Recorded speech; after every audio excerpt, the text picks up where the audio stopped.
Vasudevaya. Om Namo Bhagavate Vasudevaya. Narayanam Namaskritya Naram Chaiv Narottam Devim Saraswatim Vyasam Tato Jayamudire Nashtaprayeshu Bhadreshu Nityam Bhagavata Sevaya Bhagavati Uttam Shloke Bhaktir Bhavati Nashtiki. So continuing with our discussion on Srimad Bhagavatam, first canto, fourth chapter, text number 6 onwards. So these are the questions asked by Saunaka Rsi and other rishis to Suta Gosvami. Kathamalakshitah paure samprapta kurujangalan uttamat unmat mukha jad vad vicharan gajsavye. How was he, Srila Shukdev Goswami, the son of Vyas, recognized by the citizens when he entered the city of Hastinapur, now Delhi, after wandering in the provinces of Kuru and Jangal, appearing like a madman, dumb and retarded? Although Prabhupada did write Hastinapur is now Delhi, but Meerut was also part of Delhi at that time. So it was all part of Hastinapur. Now Delhi and Meerut have separated. So Hastinapur, Delhi, what we see right now is, it was Indraprasth, and part of Delhi, which was towards south, which was towards Meerut, that was Hastinapur. The present city of Delhi was formerly known as Hastinapur because it was first established by King Hasti. And it was not called Hastinapur because there were many, many elephants here. It was full of elephants. So that's why it's called Hastinapur.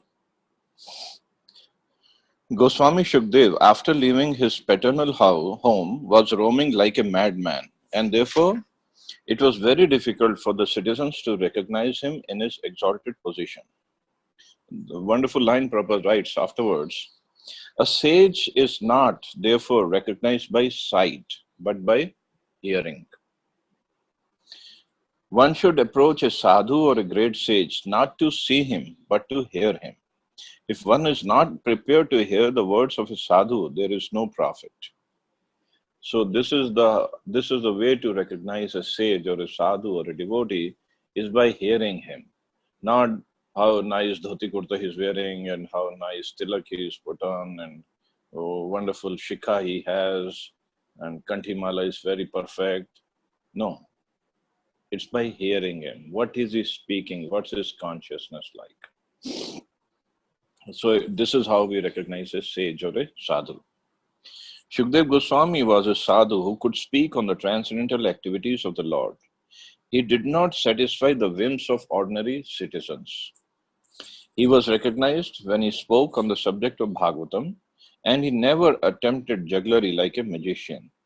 So this is one of the greatest qualities of a sadhu. Sadhu actually means one who cuts. What does he cut? He cuts our attachments, our bondage with this material world.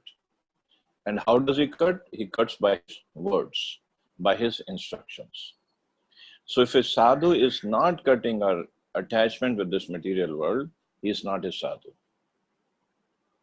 If a sadhu is just trying to pacify the audience, is just trying to pacify his followers by saying, oh, you are also okay, you are also okay, that is also okay, you do whatever you like, just give me your money, that's all. He's not a sadhu. He's not at all a sadhu. So sadhu means one who cuts by his words. Sometimes his words could be very, very hard. They would hit us like a thunderbolt. It could happen. But depending upon the person he is speaking to, he can cut his attachment in his own way. But definitely, this is his duty, this is his job, to cut the attachment of general public with the material world. That's what sadhu is for. And that's why when we listen to lectures by Srila Prabhupada, so many times in same lecture he would say, you all are rascals, rascals, rascals. He used this word rascals again and again. Why? We have to get into our mind in our brains, in the thick skulls, that we are rascals. So we're trying to enjoy in this material world. We are nothing but rascals. And this is what Prabhupada was trying to get into our heads. And this words Prabhupada used when he was in America. I mean, still today, I haven't seen anybody using these words in America, any preacher, exception of Prabhupada. Prabhupada could use that openly. He would call, I hope nobody from United Nations read that or heard that, but he would call people of United Nations like a barking dogs. This was his consciousness. But why? It wasn't for his own satisfaction or own prestige he was doing. He was trying to put this philosophy into our thick skulls. And it is important for a sadhu to act like that. So outwardly he appeared to be a retarded, dumb madman, but in fact he was a most elevated transcendental personality. So that was Suta Gosvami. So Saunaka Rsi is asking more questions. Katham va pandaveyasya rajarsher munina saha samvada sambhutat yatrasya satvati shruti.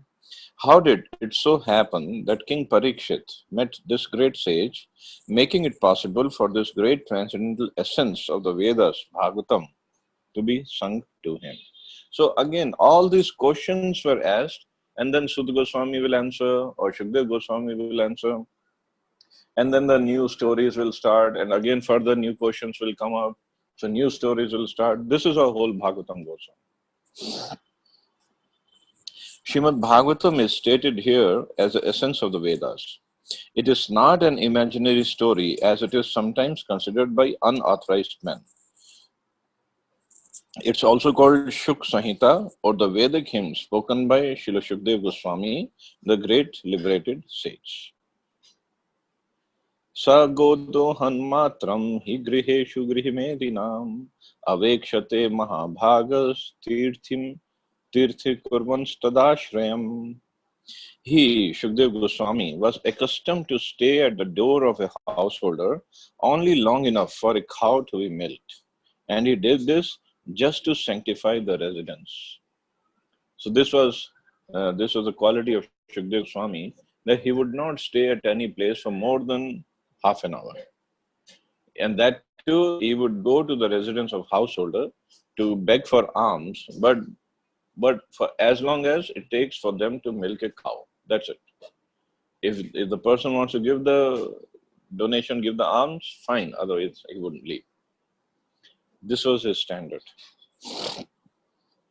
So Saunaka Rsi and other sages, they were surprised because Shukdev Goswami would not stay at any place for more than half an hour.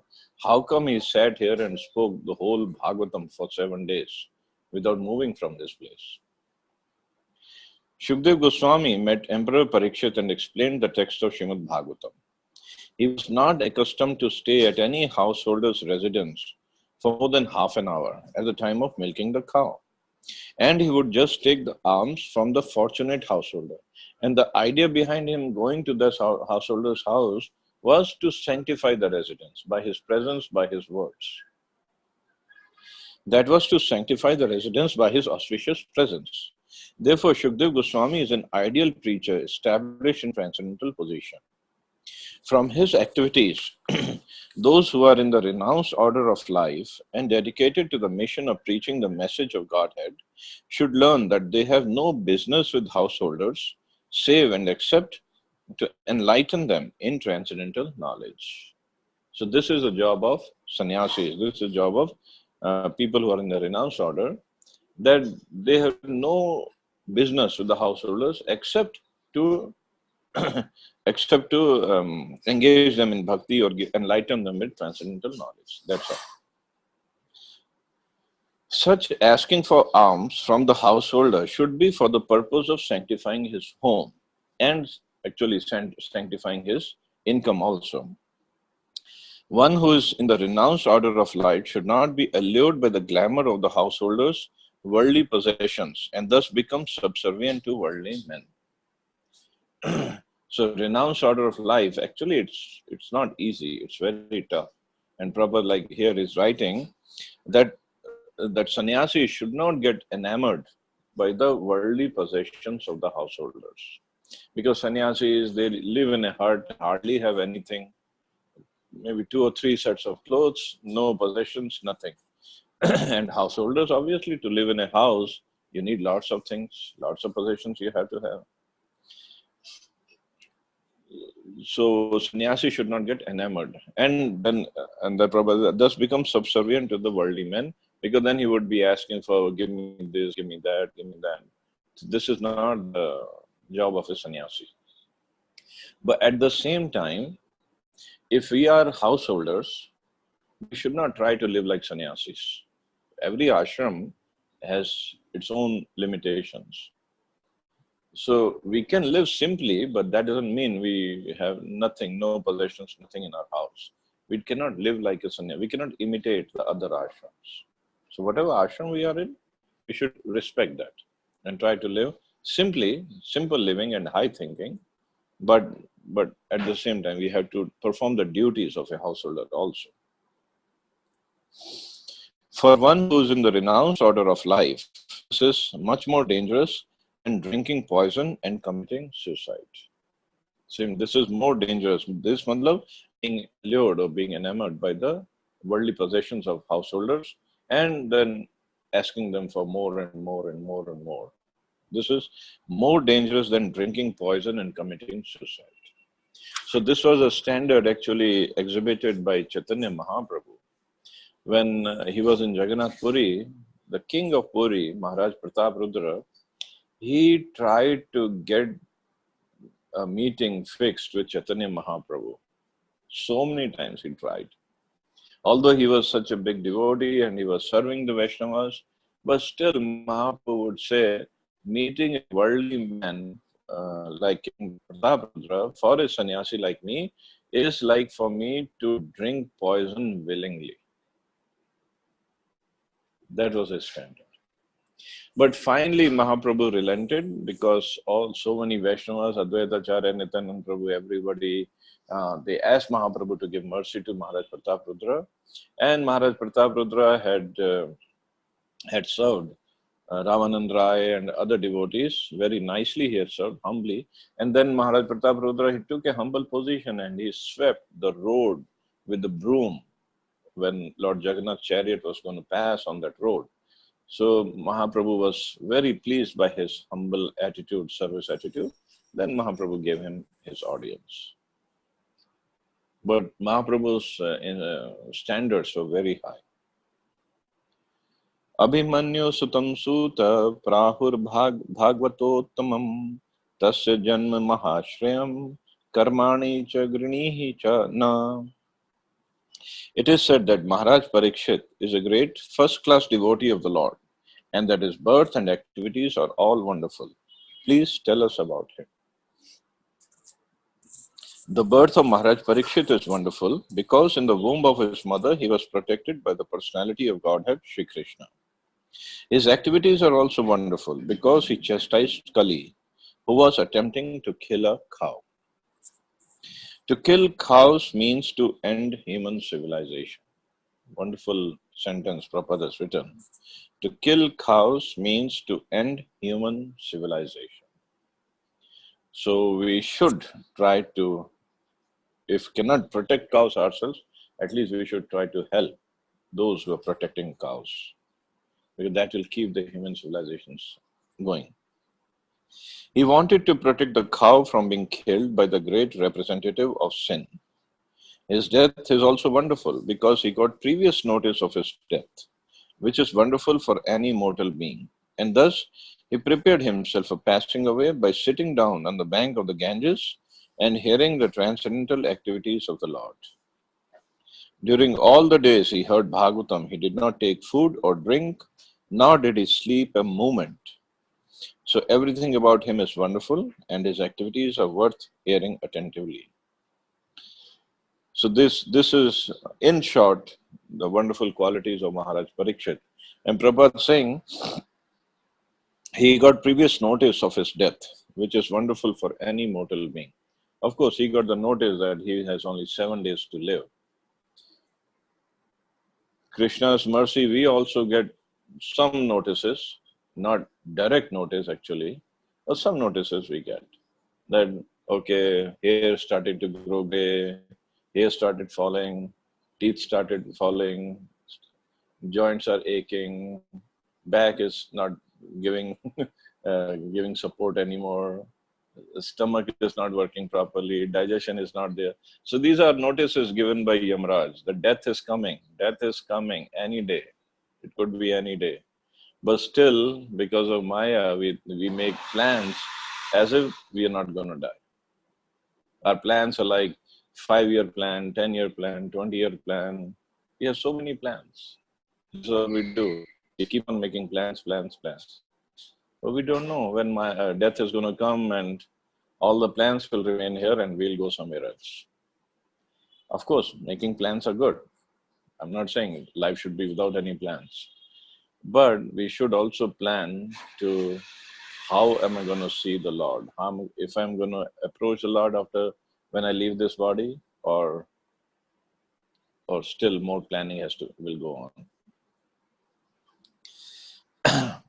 Samrat Kashyava Heto Pandunam Manvardhana Prayopavisto Gangayam Anadritya Adhirashriyam. He was a great emperor and possessed all the opulences of his acquired kingdom. He was so exalted that he was increasing the prestige of the Pandu dynasty. Why did he give up everything to sit down on the bank of Ganges and fast until death? So talking about the plans previously, actually we should also plan to chant and read Bhagavatam every day and try to devote some time in the devotional service of the Lord. We should plan that. That should be the first priority. And actually it is said, a materialist person becomes successful if he thinks he's not going to die anytime soon. And a spiritualist becomes successful if he thinks or he understands that this could be his last moment of life. If we look at our chanting, we all complain, my chanting is not good, my chanting is not good. What if we come to know that this is my last round of this life? I'm going to chant. How good that chanting will be.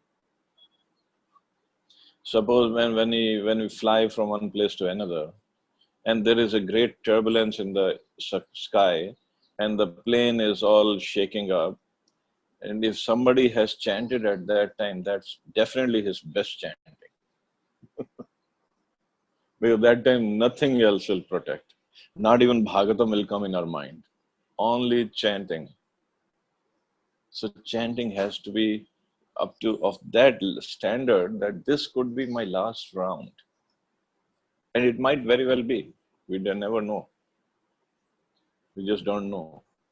So our chanting, the 16 round at least, we should chant so attentively, so desperately, thinking that this could be my last round. So let me put full concentration, full attention, full devotion into this chanting. So that will take us to a very, very high position. Even if we have to take birth again, at least we're born in the house of a wonderful Vaishnavas, and if not, then we go back. That's a perfection anyway.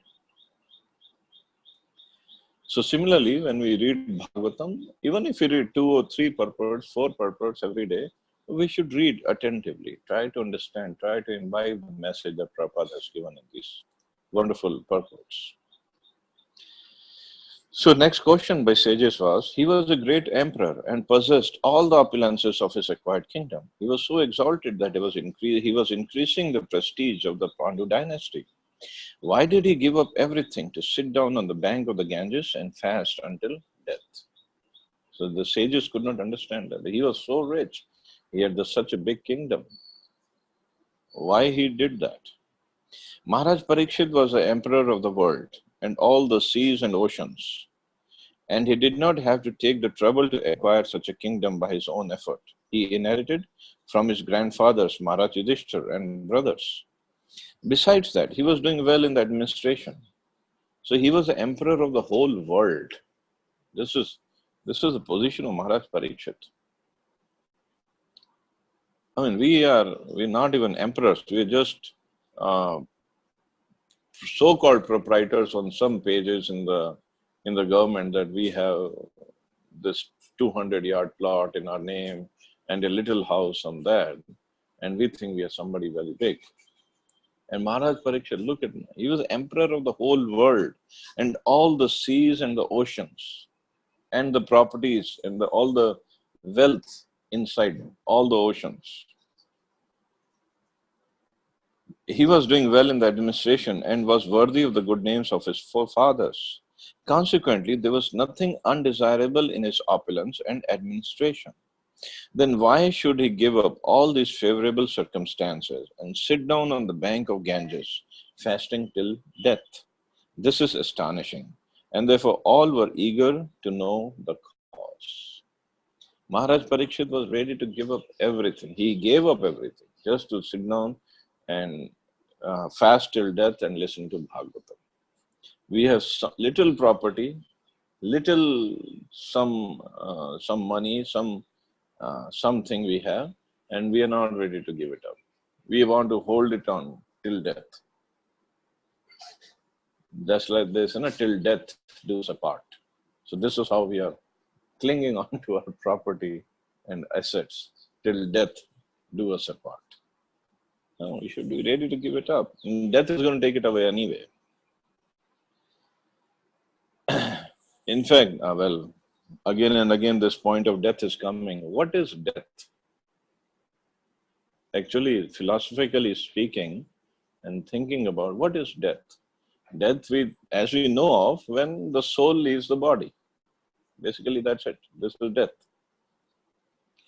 But what happens at the time of death is soul leaves the body, and not just the body, all the possessions, all the assets related to this body. Soul leaves that also. Soul cannot take anything material. So if a person, while living, he gives up his attachment to these possessions. He gives up the attachment to the body. Yes, the attachment is gone, duty is there. As a matter of duty, he takes care. But the attachment is not there. Then he's as good as dead man. Socially or worldly, materially, he's as good as dead. This is what Bhakti Tirth Maharaj, in one of his lectures, and he's written a wonderful book, Die Before Dying. I had mentioned it earlier also in one of the lectures. Die before dying means give up at least the possessive mentality of everything. That's as good as death. And then when we leave the body, we will be very peaceful. And we give up the possessive mentality. How? By getting more and more attached with Krishna. Understanding Krishna is the cause of all causes. Understanding Krishna is a protector of everybody. He is my well-wishing friend. He will protect me also. And give up this attachment, give up this possessive mentality. And how is it possible? By attaching more and more to Krishna and Krishna's service, Krishna's devotees, Krishna's katha.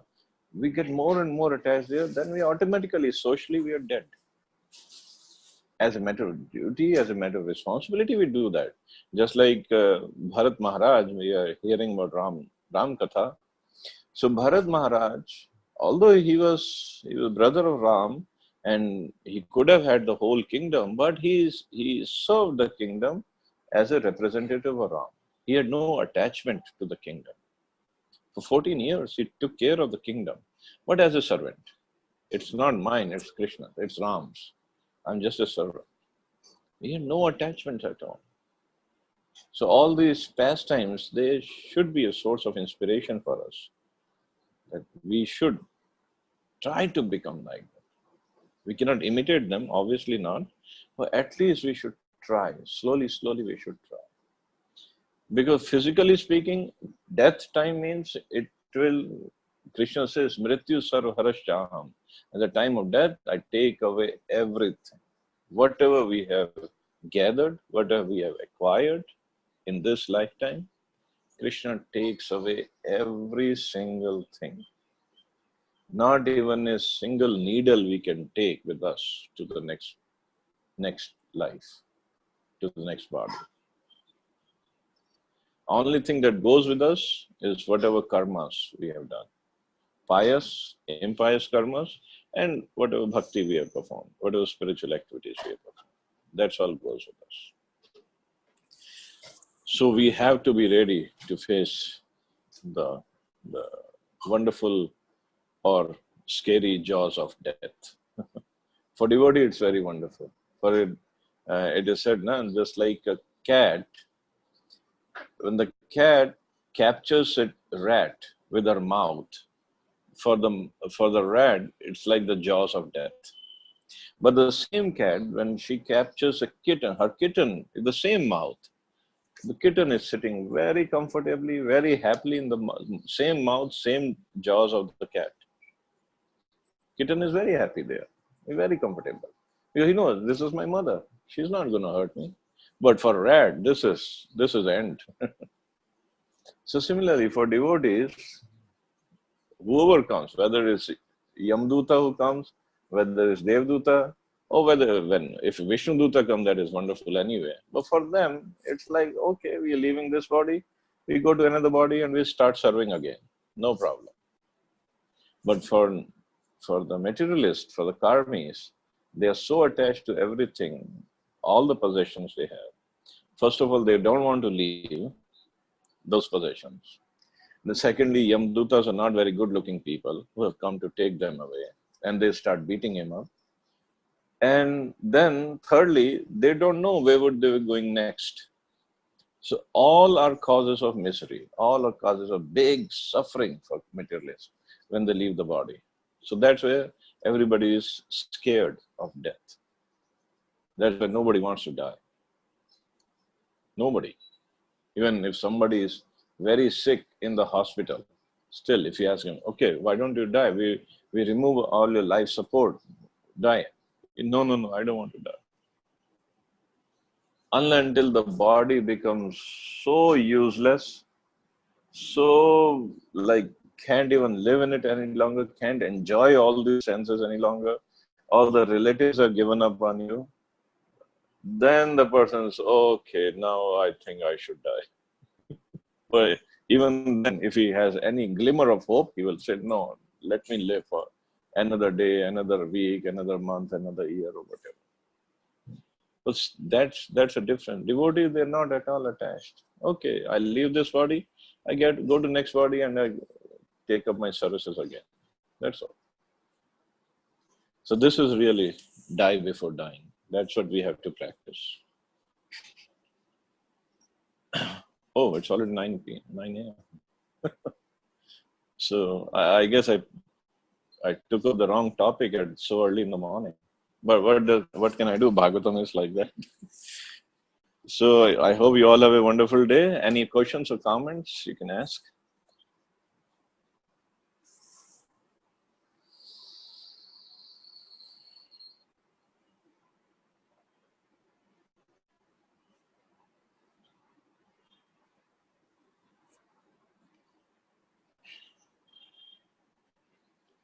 I guess I scared everybody up so much. Nobody's going to ask any questions.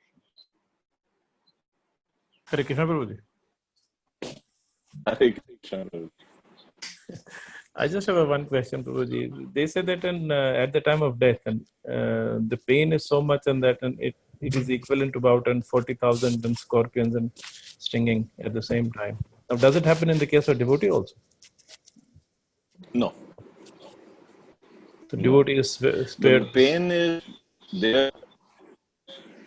Pain is because of our attachment with the body, with the bodily possessions, with the body's byproducts of the body.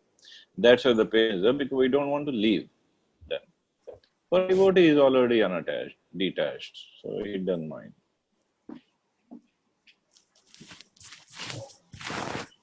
One question, Prabhuji, you asked in that, and why did the Parikshit Maharaj leave this worldly possession and hear Bhagavatam. He was willing to renounce. And is it also not true that he knew that he is going to die in 7 days' time, so he doesn't have time on his side? For a normal person, he doesn't know when he is going to die. So he stays in the material stratosphere and then tries to enjoy as much as is possible. Well, Parikshit Maharaj, if he wanted, he could have bypassed that curse of the Brahman. Because when he was born, he was protected by Krishna. So this Brahman's curse couldn't have affected him. But he himself wanted to leave. Okay. That's why he for 7 days. But at the same time, we also going to die within 7 days. Yeah, but It could be any of the 7 days only. It could be other month or year. That could be different story. But we have only we can also die in 7 days. any moment, any moment. So we should be more serious about that. In fact, and sometimes that I hear one of the Prabhuji's lectures, he says that and once a young man asked Prabhupada that Yeah. why do you initiate young people into this moment? He said, then whom should we initiate? He said that you should initiate in all the old people who are going to die. He says that then what is the, are you an old or a young man? He said, I'm a young man. So is there a guarantee that you're not going to die? He says, no, then you are as good as died. Yep. So Yeah. why should I initiate at this moment itself? So it repeatedly comes to the mind that yes, the death is at the doorstep anytime. Yep. It can happen anytime. And it can happen with anybody. Kali Yuga means there is no guarantee that we're going to live up to 100 years. There is no guarantee. True. So we should be ready. That's all. Prabhuji, there is a Hare Krishna. Hare Krishna, Prabhu. Prabhuji, there is a media news on Aaj Tak I was just referring to. There's one of the person in near Aligarh. He died, and all ritual were kind of arranging it. And after 5 hours, he become alive. So people ask him what happened. He said, I didn't remember much of the thing, but when I saw the group of people, beard, old Mahatmas, they were sitting and discussing. So the very old man said, okay, this person is not that person. You have brought the wrong person. Send him back. So that's what he remember. And, when he opened the eyes, then he saw that he's with the family and everybody was crying. So in a way, whatever you're hearing, death is there, people are there, they take the soul, and somebody take a decision and all. So probably we do see here also sometime. Yeah. Yeah, it happens. The Yamdutas are also material people and they can make mistakes. Right. They're not from Vaikuntha, there are no mistakes. They're also in the material world, they can make mistakes. And they have a human form, they have a beard and all kind of thing. More details are given in sixth canto, where Ajamil's story comes. What does Yamduta look like? Okay. Yes. So we'll have sometime we'll read sometime somewhere. Yeah, definitely we go over that. But just to give a gist, they're not very good looking people. Okay. But to understand, for a sinful person, Yamdutas come to take him. For a devotee, Vishnu Dutas come. But for one who is pious, then Dev Dutas come. They are good looking people. Okay. So Yamraj has another form, which is Dharmaraj. Yamraj is for sinful people, and same person is Dharmaraj for pious people. So Dharmaraj sends Devdutas to bring back pious people. And then Krishna sends Vishnu Dutas to bring back devotees. That is the role of a Krishna, not of Dhamraj kind. No, then the devotee is not under jurisdiction of Yamraj or Dharmaraj. Okay. And also, what was I going to say? A person, we can judge a person how he led his life by how he died. If a person leaves his body, suppose he's in coma, suppose he was very sick when he left his body, suppose he passes stool and urine when he leaves his body, means he was a very sinful person. So Yamdutas came to take him. And he can see the Yamdutas also when he is leaving. So then he gets scared. He passes stool and urine.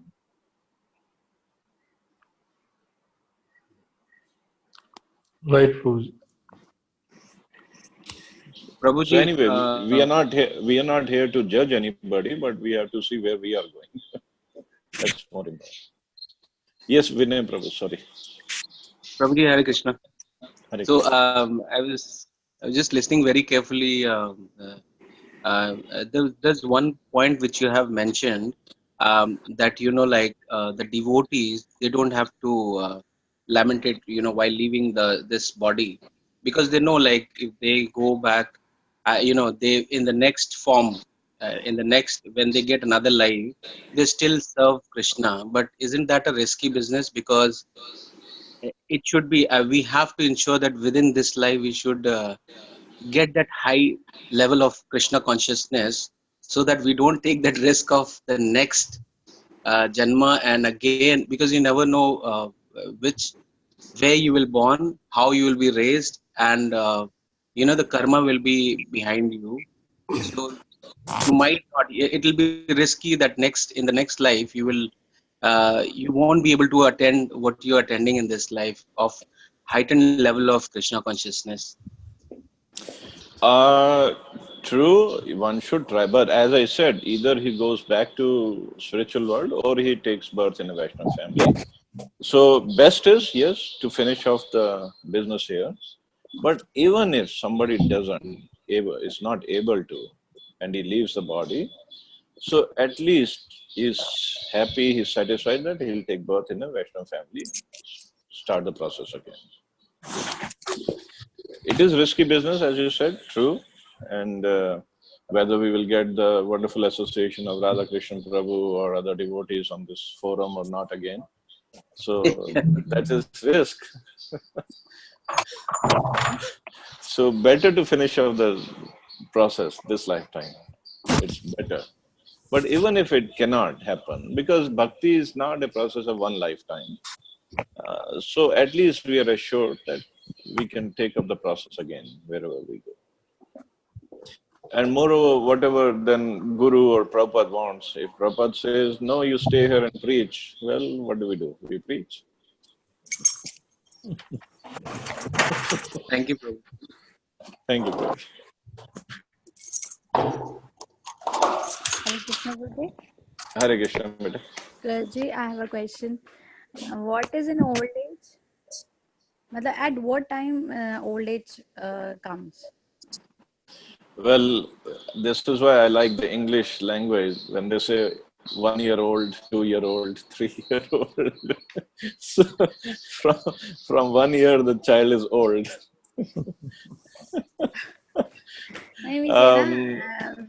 Actually, the old age, it is said one who is close to death, technically speaking. So even when we are 1 year old, we are close to death. But from your perspective, what you are asking, I know what you are asking. Old age, generally, it is referred to. See, when we were 20 years old, we were thinking 40 years is old, really old. One who becomes 40, then he's really old. He's good for nothing. Then we became 40. 40 is still young. No, 50 years is old. We became 50. Oh, no, 50 is still young. There's so much energy in the body. 60 is definitely old. So that shift is always there. Many people say, when we become old, we'll do prayers, we'll love Krishna, and that time there is nothing to do. Then only I will pray to Krishna and all. Yeah, but what is that if it, age comes? no, there is no such age. Because if we don't practice from when we are young, we will never take it up when we are old. We'll never do that. And moreover, Krishna, if we love him, we want to offer him the best of flowers, best of fruits, fresh, juicy, nice fruits, right? So similarly about a body, why we want to offer Krishna something very wrinkly and body which is not even functioning properly, back is hurting, shoulders are hurting. Why we want to offer him that kind of body? Offer him something young and fresh body. Thank you, Guruji. You're welcome. Chalo, should we stop here? Everybody have a wonderful day. Hare Krishna, Reading Prabhu. about Srimad Bhagavatam. Jai Srila Prabhupada.